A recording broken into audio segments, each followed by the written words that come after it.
Are you ready for the taste of fall? I know I am, so let me tell you what I've created, and I think you're gonna love it.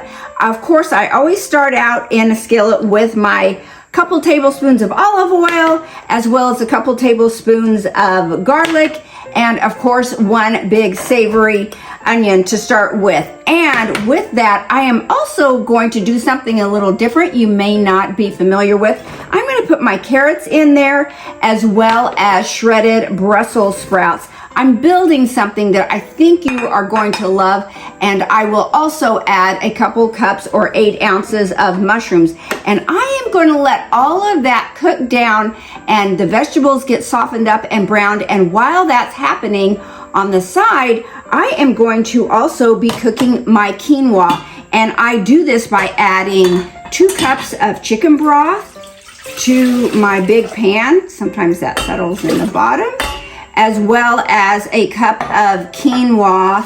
And I always do my grains in chicken broth versus water.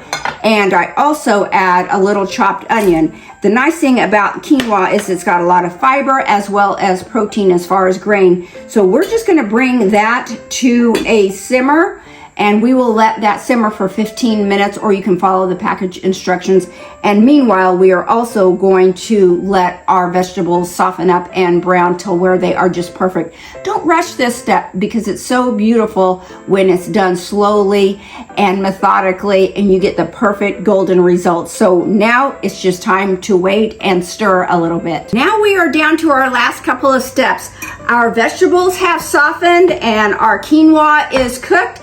And so now we just start adding everything together. What I'm going to do is just put everything in the skillet, and I start by putting the quinoa in with the vegetables, and I add a can of drained chickpeas, and I am going to stir all that together and make sure that it's fully incorporated. One thing that I wanted to add earlier, but I thought about later, is a little bit of cayenne pepper. This is optional, so I saved it till the end. If you want to add just a little bit of cayenne pepper for just a touch of spice, you can. The heat with the sweet always and the savory always makes it a little bit more exciting. The other flavor I wanted to add is a couple tablespoons of coconut aminos. So there you have the sweet and the spicy all together in one.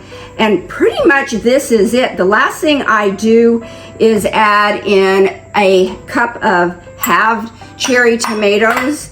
That adds not only a little bit more color, you want to add as many colors in every dish that you can, but it just adds a little bit of nice flavor. So this is pretty much done, and the last thing I do to finish it off is 1/4 of a tablespoon of chopped walnuts. So you have 2 choices. You can make this big, beautiful dish into a quinoa bowl where it's just by itself. You've got plenty of plant protein, you've got gut healthy fiber, and you've got all kinds of deliciousness to help get you. It's hard enough to get you through a fall or winter meal. Or you can do something like this where you turn your quinoa into a side dish and then you serve it with some type of protein. Totally up to you, but isn't that gorgeous?